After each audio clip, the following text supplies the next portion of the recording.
تسليما كثيرا كثيرا. أما بعد فأعوذ بالله من الشيطان الرجيم. بسم الله الرحمن الرحيم.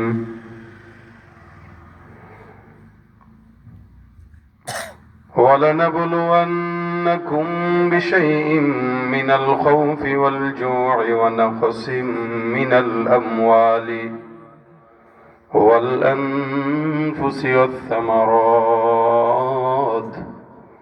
وبشر الصابرين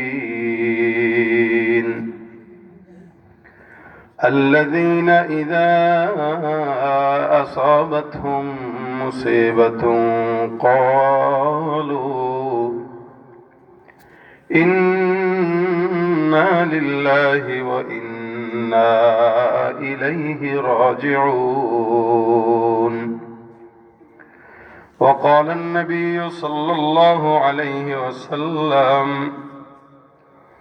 اللهم آجرني في مصيبتي واخلف لي خيرا منها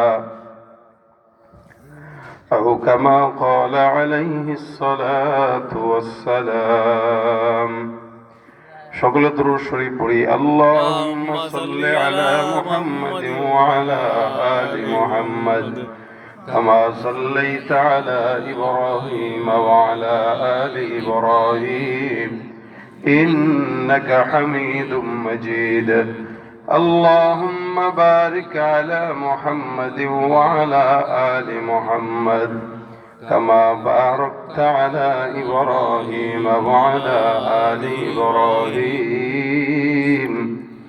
إنك حميد مجيد. محبته গভীর রাতে আল্লাহকে সন্তুষ্ট করতে সকলে একটু জিকির করে দিল থেকে লা ইলাহা ইল্লাল্লাহ লা ইলাহা ইল্লাল্লাহ লা ইলাহা ইল্লাল্লাহ লা ইলাহা ইল্লাল্লাহ লা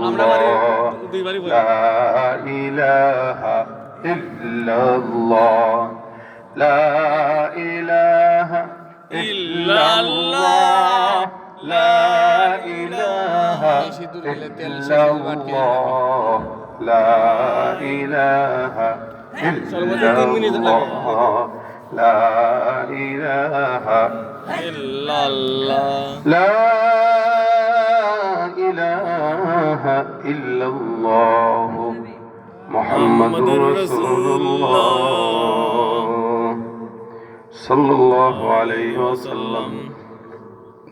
সুবহানাকা লা ইলমা লানা ইল্লা মা 'আল্লামতানা ইন্নাকা আনতাল আলিমুল হাকীম। রব্বি ইশরাহ লি সাদরি ওয়া ইয়াসসির লি আমরি ওয়াহলুল 'উকদাতাম মিন লিসানি ইয়াফকাহু কওলি। আলহামদুলিল্লাহ। জামিয়া মুহাম্মাদিয়া নালিহুড়ি ও বাড়ন্তী এর উদ্যোগে ৭৩তম বার্ষিক ওয়াজ মাহফিলের আজকের সম্মানিত দিনপ্রিয় ইসলামীয় ভাইরা, এই গভীর রাতে আল্লাহ পাক আমাদেরকে দিনই কিছু মুযাকারায় শামিল হওয়ার তৌফিক দিয়েছেন। সকলে বলি আলহামদুলিল্লাহ। আলহামদুলিল্লাহ। প্রতি বছরের ন্যায় আল্লাহ পাক আজকেও আপনাদের মাঝে আমাকে উপস্থিত করেছেন, যদিও রাত অনেক। কমিউনিকেশন গ্যাপ থাকার কারণে আজকের এই প্রোগ্রামের অবস্থা কিছুটা দেরি হয়েছে।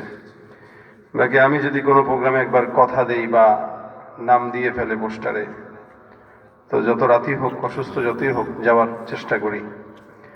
তার উপরে আপনাদের এই মৌলভীবাজারে খুবই কম আসা হয়। এই একটা মাহফিলেই আমি আসি, খুব বেশি আসা হয় কম। এবং এই মাহফিলে এই পর্যন্ত মোটামুটি 4 বার এটা নিয়ে মনে হয় 5 বার, মাশাআল্লাহ অনেকবার। আমি তো লাগাতার এক মাহফিলে 2 বছরের বেশিও করি না, কিন্তু আপনাদের এই মাদ্রাসার কারোর সাথে আমার কোনো যোগাযোগ নেই, ওনাদের টেনশনও নাই। সময় মতো আল্লাহ মানে নিয়ে আসে, সুবহানাল্লাহ। এবং কোনোবার বলাও লাগে না যদি দেন। মানে এটা আমি জানি না আপনাদের এলাকার মানুষের ইখলাসের কারণে হয়তো। আমার এটা খুব কম ইতিহাস যে আমি এক প্রোগ্রামে 2 বছর লাগাতার গেছি। 2 বছর গেলেও 3 বছর আর যাই না, গ্যাপ দেই। কিন্তু এই মাহফিলটা আমি আমার নিজের অজান্তেই রাখা হয়ে আমি এসে দেখি এই মাহফিল। প্রতি বছর আমি এসে দেখি এই মাহফিল, প্রতি বছর এসে দেখি এই মাহফিল। সুবহানাল্লাহ। যাক, আল্লাহ পাক আনেন, আপনাদেরকেও ভালো লাগে আমার। মৌলভীবাজারে যত প্রোগ্রাম করি, আপনাদের এই প্রোগ্রামটা ছোটখাটো যদিও, কিন্তু এটা আমার দিলে বসা থাকে। আপনাদের এই প্রোগ্রামটা সুবহানাল্লাহ। কেন বসা থাকে এটারও কারণ আছে, কারণ সব প্রোগ্রামেই তো হই হুল্লোর অবস্থা থাকে। জি। আলহামদুলিল্লাহ আপনাদের এই প্রোগ্রামটা নিরিবিলি কথা বলি, আপনারাও নিরিবিলি শুনেন। এই যে মন দিয়ে আপনারা শুনেন, দিল থেকে শুনেন কথাগুলা, এটা আসলে এখন 100টা মাহফিলেও পাওয়া যায় না। চতুর্দিকে একটা হুলস্থুল পরিস্থিতি, আওয়াজ, গন্ডগোল, গ্যাঞ্জাম, মেলা, বিভিন্নভাবে প্রোগ্রামগুলো এখন নূর আর রোহানিয়ত শূন্য যে সময়, এই সময় আপনাদের এই মাহফিলটাকে ছোটখাটো একটা মাদ্রাসা, ছোটখাটো একটা গোছানো পরিবেশ, কিন্তু আমার কাছে মনে হয় আল্লাহ পাকের কাছে এটা হয়তো নাজাতের উসিলা এবং এটা দামি হবে ইনশাআল্লাহ। এই রাত্রে 1টার দিকে আপনাদের কাছে বসছি। আমি আরেকটা জিনিস, হুজুরের কাছে আসার সময় যিনি আমাকে নিয়ে আসছে উনিও বলতেছে যে আমি অন্য কোনো মাহফিল হলে সোজা ঢাকায় চলে যেতাম, রাত 12টার পরে কিসের ওয়াজ আবার। কিন্তু আসতেছিলাম, অনেক জায়গায় কমিটির লোকেরা অসৌজন্যমূলক কথা বলে, কিন্তু আপনাদের এই প্রোগ্রামের ব্যাপারে আমার এতটুকুই দিলের ধারণা যে এখানে আমার অপেক্ষায় সবাই ভালোবাসার তাগিদেই আছে, ঠিক। এবং আলহামদুলিল্লাহ এটাই পেয়েছি। আল্লাহ পাক আপনাদের এই ভালোবাসা যেন কবুল করে, আমিন। আপনাদেরকে একসাথে আমরা যেন সবাই আল্লাহ পাকের জান্নাতে থাকতে পারি। আমিন। আল্লাহ পাক কবুল করুক, আমিন। আপনারা যে ধৈর্য সহকারে বসে রয়েছেন, আমি ভাবতেছিলাম রাত এই একটা আপনাদেরকে কি ওয়াজ করব, কি শোনাবো আপনাদেরকে। তো ওই জায়গাটা থেকে আমি উপস্থিত একটি আয়াতে কারিমা তেলাওয়াত করেছি, সবর এর বিনিময়ে কি হয় এই বিষয়ে। আমরা সবাই জানি সবরের বিনিময়ে আল্লাহ পাকের জান্নাত কি হয়, জান্নাত। জান্নাত হয়। সবরের বিনিময়ে জান্নাত হয়। আল্লাহ পাক 2টা জিনিস বান্দাকে দেয়, একটা নিয়ামত, একটা মুসিবত। এই দুটোটাই বান্দার জীবনে আছে কিনা? আছে। আমার জীবনে একটা মুসিবত আছে, আপনাদের জীবনে একটা মুসিবত আছে। এই যে মুসিবত, এটা প্রত্যেকটা মানুষের জীবনে আছে, প্রত্যেকটা মানুষের কাছে আছে। যত বড় প্রধানমন্ত্রী তত বড় মুসিবত, যত নরম মানুষ তত নরম মুসিবত, যত গরিব মানুষ তত গরিব মুসিবত, যত বড় মানুষ তত বড় মুসিবত। বাকি সবার আছে মুসিবত, সবার আছে। মানুষের যদি মুসিবত না হইতো তাহলে সে মানুষ হইতো না। আর ইমানদারের তো সর্বোচ্চ মুসিবত হয়, কি বলেন? ঠিক। যে যত বড় ইমানদার তার মুসিবত তত বড়। বড়। কারণ ভাই অনেকে মনে করে আমি আল্লাহর এত নামাজ পড়ি, এত রোজা রাখি, এত জাকাত দিই, এত হজ করি, এত দিনের পথে চলার চেষ্টা করি, আল্লাহ আমার দিকে কেন তাকায় না, আমার উপর কেন এত মুসিবত আসে? সে আফসোস করে, সে অবাক হয় যে কেন আল্লাহ আমাকে আমাকে দেয়। ভাই এ বুঝে না আল্লাহ পাক যে আমাদের এই রাসূল সাল্লাল্লাহু আলাইহি ওয়াসাল্লাম যে আমাদেরকে সান্ত্বনার বাণী ১৫০০ বছর আগে শুনাইছেন কি? আল্লাহ নবী বলেন দুনিয়া সিজনুল মুমিন ওয়া জান্নাতুল কাফির। আরে ভাই তোর মুসিবত আসবে, এটা তোর জন্য দুনিয়াটা জান্নাত না, তোর জন্য দুনিয়াটা জেলখানা। জেলখানা রুটি মিলে ছোট, ময়লা, বাসি, তরকারি মিলে না লবণ হয় না জাল হয়, কিচ্ছু হয় না, ওইটা খেয়ে বাঁচা লাগে তাই খায়, বাঁচা লাগে তাই খায়, নাহলে কেউ ছুঁয়ে দেখে না। একটা ফকিরও এই সমস্ত খানা খায় না, জেলখানা যেগুলো দেয়। আল্লাহ নবী বলেন দুনিয়াটা জেলখানা, কার জন্য? মুমিনের জন্য। বলেন কার জন্য? মুমিনের জন্য। মুমিনের জন্য। দুনিয়া মুমিনের জন্য কারাগার, জেলখানা, আর কাফেরদের জন্য জান্নাত, বালাখানা। তাহলে ভাই তারা নারী নিয়েই থাক, বালাখানা তো। তারা মদ নিয়েই থাক, বালাখানা তো। তারা গাড়ি নিয়েই থাক, বালাখানা তো। আমরা কিছুটা মুসিবত নিয়েই থাকি, ঠিক। জান্নাত কারাগার তো। তবে এই কারাগারের পরে যখন মানুষ ছাড়া পায় তখন কতটা খুশি হয়। দীর্ঘদিনের কারাবরণের যে অশান্তি সেকেন্ডের ভিতরে সব দূর হয়ে যায়, ঠিক না? দুনিয়ার এই কারাগার থেকে যাওয়ার পরে দীর্ঘদিনের যে কষ্ট, জান্নাত দেখার পরে 1 সেকেন্ডের ভিতরে সব ভুলে যাবো, মনে আসবে না। সুবহানাল্লাহ, সব ভুলে যাবো। কারাগার তো, মুক্তি পাইছে তো এখান থেকে। আজকে আমার বাসার থেকে বাড়িয়ালি বলতেছে সফর, মাঝে মাঝে সফর সঙ্গী থাকে, আজকে একাই আসছে। বলতেছে এভাবে একা যাওয়া আপনার ঠিক হয়নি, আপনি কিছু লোক প্রাণী দেন, দুনিয়ার অবস্থা যা স্বাভাবিক। তো বলতেছে আজকেও একটা মেয়ের লাশ 12 জন না 20 জন ধর্ষণ করে তাকে মেরে ঝুলে রাখছে গাছের সাথে, পত্রিকায় দেখছি। নিরাপত্তা কোথায়? আমরা বলতেছে কোথায় নিরাপত্তা দেশে? আমি বলছি শোনো, সারা বিশ্বে কোথাও নিরাপত্তা নাই, সবচেয়ে বড় নিরাপত্তা আল্লাহর কাছে। ঠিক ঠিক। আমরা তখন নিরাপদ থাকবো যখন আল্লাহর কাছে যাব। আল্লাহর কাছে যাওয়ার আগ পর্যন্ত আমাদেরকে কেউ নিরাপত্তা দিতে পারবে না ভাই।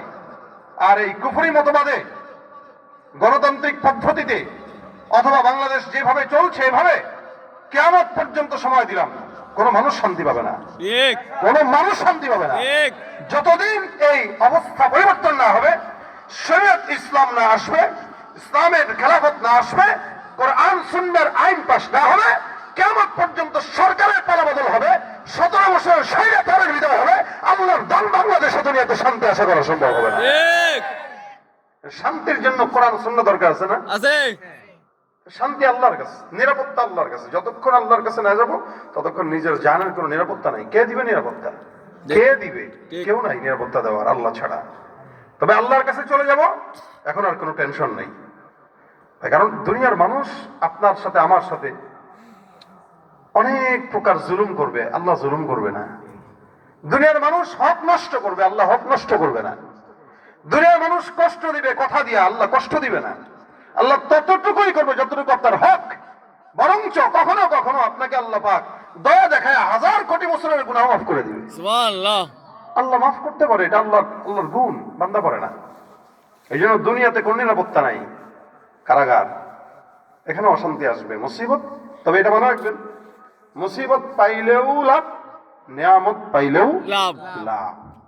কেমনে বললাম? কারণ নিয়ামত যখন কেউ পায়, আল্লাহ পাক নিয়ামতের বিপরীতে নিয়ামত কারো কি করে? বাড়ায় দেয়, নিয়ামত বেড়ে যায়। আর মুসিবত যখন পায় আর কেউ সবর করে, তো আল্লাহ পাক তার জন্য জান্নাত লিখে দেয়। সুবহানাল্লাহ। দুইটাতেই ফায়দা, নিয়ামতেও ফায়দা, মুসিবতেও ফায়দা। এই জন্য আমাদের এক ওস্তাদ ছিলেন, আমাদেরকে দোয়া শিখাইতেন। এই তুই অসুস্থ? বলে জি হুজুর। কি হয়েছে? জ্বর হয়েছে। যাক আল্লাহর নিয়ামত শুকরিয়া কর। জি হুজুর আলহামদুলিল্লাহ। কারণ মুসিবতটা দেয় কে? আল্লাহ। আল্লাহ দেয়। তবে হ্যাঁ, তোর যেহেতু জ্বরের মুসিবত দিছে, মানে অসুস্থতার মুসিবত আল্লাহ দিছে, তুই এভাবে দোয়া করবি যে আল্লাহ সুস্থতাও একটা নিয়ামত, আবার অসুস্থতাও কি নিয়ামত। তুমি আমাদের অসুস্থতার নিয়ামতটা নিয়ে বিনিময়ে সুস্থতার নিয়ামতটা দাও। দোয়াটা শিখেন হুজুর, আমাদের ওস্তাদ থেকে আমরা শিখছি। আমাদের হুজুর আমাদের কেমনে বলতেন যে তুমি এভাবে দোয়া করবো, আল্লাহ আমি দরিদ্র, এটা তো তোমার থেকেই নিয়ামত। আবার ও বড় লোক, ওইটাও নিয়ামত, কিন্তু আমি তো দুর্বল, আমি দারিদ্রতা মেনে নিতে পারি না। তো তুমি আমার এই দারিদ্রতার নিয়ামত নিয়ে আমাকে সচ্ছলতার নিয়ামতটা দান করো। সুবহানাল্লাহ। দুইটাই তো তোমার, জি। তুমি ওইটা নাও, ওইটা নাও। তোমার কাছে তো কোনো টাকা অভাব নাই, কি বলেন আছে? না। আচ্ছা আল্লাহ কি আমাদেরকে গরিব বানায় জান্নাত দেওয়া লাগবে? না। আল্লাহ আমাদেরকে বড় লোক বানাইতে পারে, চাইলে জান্নাত দিতে পারে। দিতে পারে। এখন একটু পরীক্ষা করে আর কি, খোঁচা দিয়ে দেখে আর কি বান্দা কতটুকু পারে, জি। একটু খোঁচা দিয়ে দেখে। তবে আল্লাহর জান্নাতের শর্ত পড়ে নাই যে আমাদেরকে অশান্তি দিয়ে জান্নাত দিবে। এক সাহাবী, নবী করিম সাল্লাল্লাহু আলাইহি ওয়াসাল্লামের এক সাহাবী যুদ্ধের ময়দানে গেছেন, লড়াই করতেছেন, বুঝেন, যুদ্ধ করতেছেন। এই যুদ্ধ করতে করতে করতে করতে হঠাৎ করে তীর একটা এসে চোখের মণিতে লাগছে, এখান দিয়ে লেগে বের হয়ে গেছে। একটু খালি অনুভব করেন, একটা তীর চোখে লেগে চোখ বের হয়ে ঝুলে থাকা, বাপরে বাপ, মারাত্মক কঠিন। হে আল্লাহর বান্দা চোখটা হাতের ভিতরে নিছে, নিয়া রাসূল সাল্লাল্লাহু আলাইহি ওয়াসাল্লামের কাছে যায়, কয় ইয়া রাসূলুল্লাহ, এই যে চোখটা পড়ে গেছে, এটার একটু লাগায় দেন। নবী বলেন, আরে যুদ্ধের ময়দানে চোখ পড়ে গেছে তো সবর করো, আল্লাহ জান্নাত দিবে, সবর করো, জান্নাত দিবে। সাহাবী ডাক দিয়া বলেন, ইয়া রাসূলুল্লাহ, আল্লাহর কাছে কি জান্নাতের কমতি আছে? বলে কেন? আল্লাহ আমার চোখ নিয়ে জান্নাত দেওয়া লাগবে কেন? সুবহানাল্লাহ। সুবহানাল্লাহ। প্রশ্ন করছে কি নবী, আল্লাহর কাছে কি জান্নাতের কমতি আছে? বলে না। না। তাহলে আমার চোখ নিয়ে কেন জান্নাত দেওয়া লাগবে? আমি চোখও চাই, জান্নাতও চাই। সুবহানাল্লাহ। সুবহানাল্লাহ। চোখও চাই, জান্নাতও চাই। সুবহানাল্লাহ। আরে যে দুনিয়াতে থাকবো, হায়াত তো আছে, চোখ নাই, তা আপনাকে কেমনে দেখবো নবী? এক চোখ দিয়ে দেখবেন না, মন ধরবে না? তা আমি চাই দুইটা চোখই থাক, আর 2 চোখ দিয়ে আমি আপনাকে মরণ পর্যন্ত দেখবো, আর আপনাকে দেখে দেখে মহব্বত করে জান্নাতে চলে যাবো। সুবহানাল্লাহ। রাসূল সাল্লাল্লাহু আলাইহি সাল্লাম তার চোখটা নিলেন, নিয়ে সুন্দর করে চোখের ভিতরে লাগাই দিয়েছেন। সুবহানাল্লাহ। সাহাবী কয়, ইয়া রাসূলুল্লাহ, আপনি কি কারিশমা দেখাইলেন, আমার এই চোখের চেয়ে এই চোখের পাওয়ার যখন বেশি গুণে বেড়ে গেছে। সুবহানাল্লাহ। সুবহানাল্লাহ। আল্লাহর কি চোখ নিয়ে জান্নাত দেওয়া লাগে না? না। এক এক সাহাবীর এক এক ঈমান ছিল। আরেক সাহাবী হযরত তালহা রাদিয়াল্লাহু তাআলা আনহু, নবী করিম সাল্লাল্লাহু আলাইহি ওয়াসাল্লাম বদরের যুদ্ধে, উহুদের যুদ্ধে যখন মাথা ওই যে ঢুকলো, পেরেক ঢুকলো, লোহার টুকরা ঢুকলো, রাসূল সাল্লাল্লাহু আলাইহি ওয়াসাল্লামের এক সাহাবী আসছেন, এসে কামড় দিয়ে এটা খুলতেছেন টান দিয়ে, লোহার পেরেককে কামড় দিয়ে টান দিয়ে খুলতে গেছেন, তো দাঁত একটা ভেঙে গেছে। এক সাহাবী এসে বলে, ভাই রে, তুই তো রাসূলের খেদমত করলি, নবী সাল্লাল্লাহু আলাইহি ওয়াসাল্লামের মাথার ভিতরে লোহার শিক ঢুকছে, তুই টান দিয়ে খুলে ফেলতে পারছিলি না, তো তো দাঁত ভেঙে গেছে, ভাই তুই পারবি না, আমাকে দে। তো সাহাবী বলতেছেন, এই দাঁত এক একটা খুলবে আর এক একটার বিনিময়ে এক একটা জান্নাত আদায় করে নেব। সুবহানাল্লাহ। हर के दारद खौफ हक दर्दिल मुदाम, हर के दारद खौफ हक दर्दिल मुदाम, जन्नतुल मावाद हद उरा मकाम। আল্লাহ পাক রব্বুল আলামিন বান্দাকে জান্নাত এমনি এমনি দেয় না। কোন ইমানদারকে আল্লাহ পাক রব্বুল আলামিন নিয়ামতের বিনিময়ে জান্নাত দেয়, কোন ইমানদারকে আল্লাহ পাক রব্বুল আলামিন মুসিবতের বিনিময়ে জান্নাত দেয়। এক সাহাবী কয় চোখ দরকার, জান্নাত দরকার, আর এক সাহাবী কয় আমার দাঁত দরকার নাই, জান্নাত দরকার। মুসিবত আল্লাহ দেয়, কেউ মুসিবত নিতে পারে, কেউ মুসিবত নিতে পারে না, কেউ মুসিবত নেয়, কেউ নিতে পারে না। ইমাম আহমদ ইবনে হাম্বল রাহমাতুল্লাহ আলাইহি ঘটনা বর্ণনা করেন, বহু আগের জামানায় 2 জন লোক, আপন ভাই, একজন ইমানদার আর একজন বেঈমান। ইমানদার বান্দা সারা জিন্দেগি মাছ ধরে আল্লাহর নামে, বেঈমান বান্দাও মাছ ধরে। ইমানদার আল্লাহর নামে মাছ ধরে, বেঈমান আল্লাহর নামে না, গায়রুল্লাহর নামে মাছ ধরে। তবে বেঈমান যতবার বর্ষি ফেলায় ততবার মাছ উঠে, ইমানদার যতবার ফেলায় একবারও মাছ উঠে না। ইমানদার বান্দা মাছ পায় না, অভাব, ঘরের ভিতরে খাবার নাই, এমন একটা হালত। আপন 2 ভাই পাশাপাশি বাসার মধ্যে থাকে, সকালবেলা কাপড় নাড়ার জন্য 2 ভাইয়ের 2 বিবি উঠছে ছাদের মধ্যে। বুঝছেন, বিবি যেটা এখন বড় লোক, বেঈমানের বিবিটা এখন নেককার বিবিরে ডাক দেয়া কয়, দেখছো নিছে এটা গতকাল আমার জামাই আনছে। কহ দেখছি। কয় আল্লাহ বিল্লাহ কইরা স্বর্ণের চেন কিনতে পাওয়া যায় না, দেখো দেখো আমার জামাই আমার সবসময় দেয় খোঁচায় আর কি। কিছু কিছু নারীদের হালত দেখবেন এরকম, ও পাশেরটারে কেমনে খোঁচায় খারাপ বানাবে এই ফিকির করে। এই জন্য ঘরের বিবিকে কারোর সঙ্গে মিশতে দিবেন না, তাহলে ভালো থাকবে। যদি মিশতে দেন তার চাইতে ভালো কারোর সাথে মিশতে দিবেন, কিন্তু তার চেয়ে নর্মাল কারোর সাথে মিশতে দিবেন না। এতে তার হয়তো ঈমান নষ্ট হবে, না তো তার আখলাক নষ্ট হবে। পাশের বাড়ির ভাবি বলে কথা, যদি নেককার কোন সহবত পায় তো আলহামদুলিল্লাহ, আর না তো কারোর সঙ্গে মিশার দরকার নাই। এই বর্তমান জামানায় বন্ধু যত বাড়ে তত আখলাক নষ্ট হয়, যত একাকী থাকবেন তত আল্লাহর সঙ্গে সম্পর্ক ভালো থাকবে। সুবহানাল্লাহ। এখন ডাক দেয়া খোঁচায় কয় আমার স্বামী আমার এটা দিছে, এটা দিছে, এটা দিছে। নেককার বিবির তো মাথা নষ্ট হয়ে গেছে, আরে প্রত্যেক দিন খালি এগুলাই শুনি। স্বামী ঘরের ভিতরে যখন আসলো তখন ডাক দেয়া বলে, কি ব্যাপার, প্রতিদিন তুমি মাছ ধরো মাছ পাও না, আল্লাহর নামে এতবার বইলা বইলা মাছ ধরো কিন্তু আল্লাহ দেয় না, কি লাভ হইল? তোমার ভাই তো আল্লাহর নামে মাছ ধরে না, গায়রুল্লাহর নামে মাছ ধরে, সে তো প্রতিনিয়ত এটা সেটা পায়। তুমি যদি আমাকে কালকে বেলা অমুক জিনিস না দাও তাহলে তোমার সাথে আমার আর সম্পর্ক থাকবে না।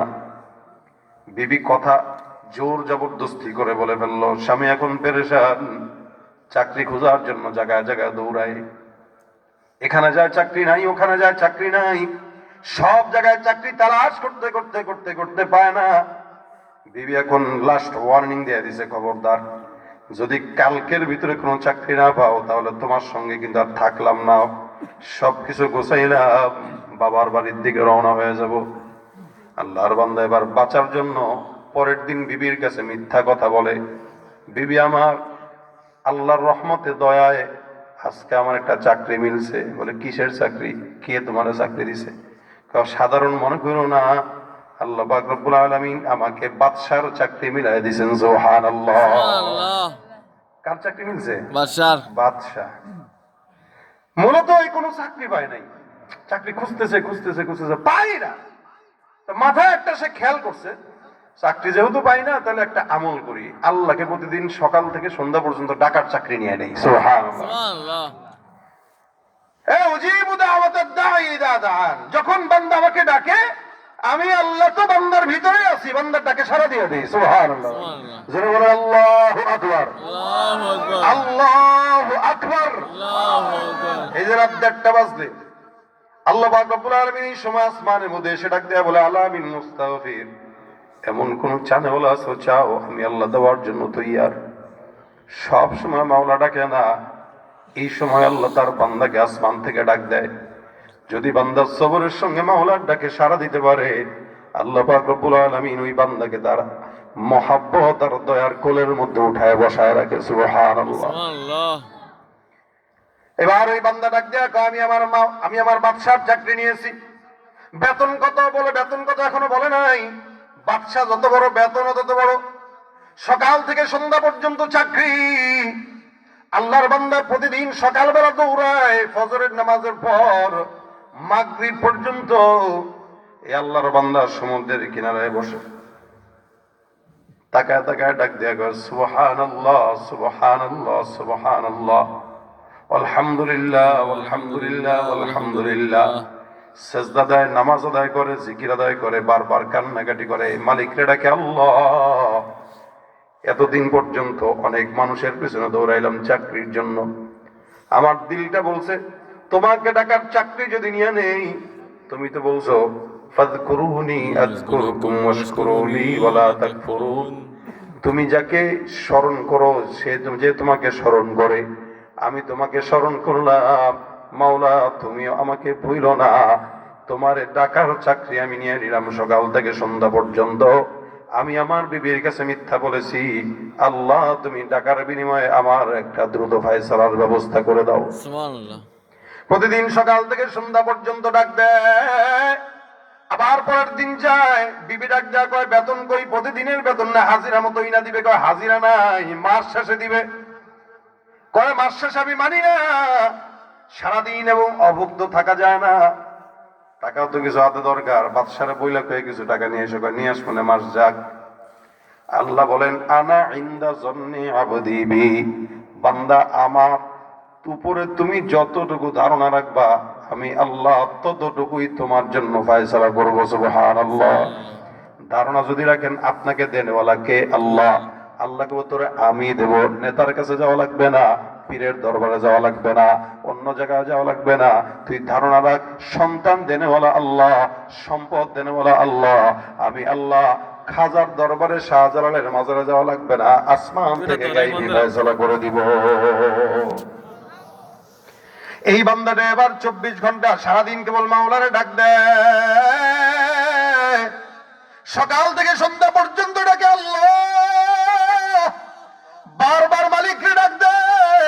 আল্লাহ পাক রব্বুল আলামিন কয়, বান্দা আমারে ভুলে নাই, আমি আল্লাহ বান্দাকে ভুলি নাই। যত ডাকবা আমি আল্লাহ আছি। হে বান্দা একটু আগাও, আমি আল্লাহ আর একটু আগাবো। তুমি একটু আগাও, আমি আল্লাহ আর একটু আগাবো। তার মানে বান্দার প্রতি আগ্রহটা কার বেশি? বলে আল্লাহর। বান্দার আগ্রহ যদি 1 বিঘা থাকে, আল্লাহ কয় আমার আগ্রহ 1 হাত। বান্দার আগ্রহ যদি থাকে হাঁটা, আল্লাহ বলে আমি বান্দার প্রতি আমার আগ্রহটা হলো দৌড়ায় দৌড়ায় যাওয়া। তাহলে তুই একটু দেখাই দিবি বেটা হাইটা, বাকিটা তো আমি আল্লাহ করবো। আমরা তো আল্লাহর মধ্যে হাঁটতেও পারি না, ভুলে গেছি হাঁটা। এই বান্দা 1 দিন 2 দিন 3 দিন করে অনেক দিন পার হয়ে গেল। প্রায় 29 দিন পার, 1 দিন বাকি। বিবির আর সহ্য হয় না, এতদিন পার হয়ে গেল, একটা পয়সাও আসে নাই, ঘরে বাজারও নাই, চুলায় আগুনও নাই। অনেক সময় যখন ঘরের ভিতরে খাবার না থাকে, ইমানটা জ্বালানা দিয়া পালায়। এই কারণে আল্লাহ পাক রব্বুল আলামিন বলেন ওয়ালা নাবলুওয়ান্নাকুম বিশাইইন মিনাল খাউফি ওয়াল জু'i ওয়া নাকসিম মিনাল আমওয়ালি ওয়াল আনফুসি ওয়াত থামারাত। আল্লাহ বলেন আমি আল্লাহ কয়েক জিনিসের মাধ্যমে তোমাদের পরীক্ষা নেব। 1 নম্বর ক্ষুধা, 2 নম্বর ভয়, 3 নম্বর জানমালের নোকসানি, 5 নম্বর সমস্ত ফসলাদের নোকসানি। এই 5টা জিনিসে যদি কেউ সবর করে তাকে আল্লাহর জান্নাতের সুসংবাদ দিয়ে দিলাম। সুবহানাল্লাহ। চুলায় যেহেতু আগুন জ্বলে না, ক্ষুধার পরীক্ষা চলতেছে। টাকা যেহেতু নাই, মালের নোকসানির পরীক্ষা চলে। আল্লাহর বান্দা 29 দিন হয়ে গেল, বউ এখন ধরছে আজকে টাকা দেওয়াই লাগবে। স্বামী তো জানে আরে চাকরি তো ফাবু চাকরি, এই চাকরি দিয়ে কি বেতন আসে? আল্লাহর ডাকতেছি, তারা বুঝি না দিলাম আমি আল্লাহর চাকরি নিছি, তার মানে চাকরি তো এখন নেওয়াই লাগে। 29 দিনের মাথায় আল্লাহর বান্দা এবার একটা ইহুদির চাকরি নিল, গাছে পানি দেওয়ার চাকরি। কয় দিরহাম? বলে 2 দিরহাম দিয়া। 2 দিরহাম প্রতিদিন চাকরি করবে, 2 দিরহাম পাবে, 2 দিরহাম দিয়া বাজার সদাই কিনবে, তারপরে ঘর চালাবে, বিবিরে দিবে, এই করবে সেই করবে। মাত্র 2 দিরহাম। আল্লাহর বান্দা 29 দিন পার হয়ে 30 দিনের মাথায় চাকরি একটা নিল। বিবিটা ঘরের ভিতরে বসা, চাকরি করবে, ঘরের ভিতরে আনবে। আনার পর ডাক দিয়ে বলতেছে, যখন 2টা দিরহাম হাতের মধ্যে দিয়েছে, 30 দিনের মাথায় বিবি ডাক দিয়া বলে, ও স্বামী আমার, কি খবর?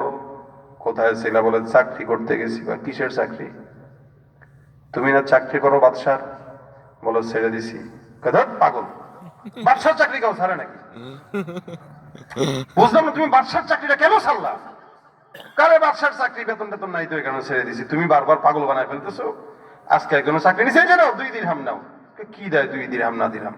বলে কেন? কারণ বাদশা তো আমার কাছে তোমার বকেয়া বেতন পাঠায় দিছে। সুবহানাল্লাহ। মানে কি? তুমি যে আজকে গেলা সকালবেলা বের হইলে চাকরি করার জন্য, বাদশার তরফ থেকে একজন লোক হাজির আমার কাছে, এত বড় একটা পোটলা নিয়ে এসে ডাক দিয়ে বলতেছে, তোমার স্বামী কোথায়? আমি বললাম কেন, চাকরি করতে গিয়েছে?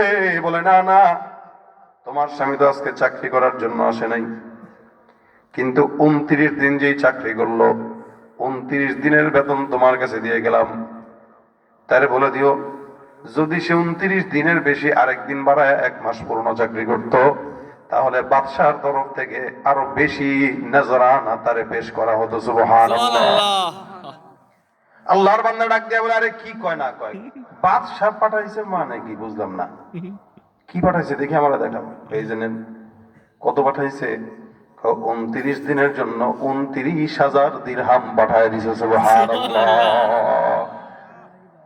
29 দিনের জন্য 29,000 দিরহাম পাঠাইছে। কে পাঠাইছে? বাদশার লোক। কেমন দেখতে? অনেক সুন্দর, জুব্বা পাগড়ি পরা, কেমন যেন জান্নাতের মানুষ।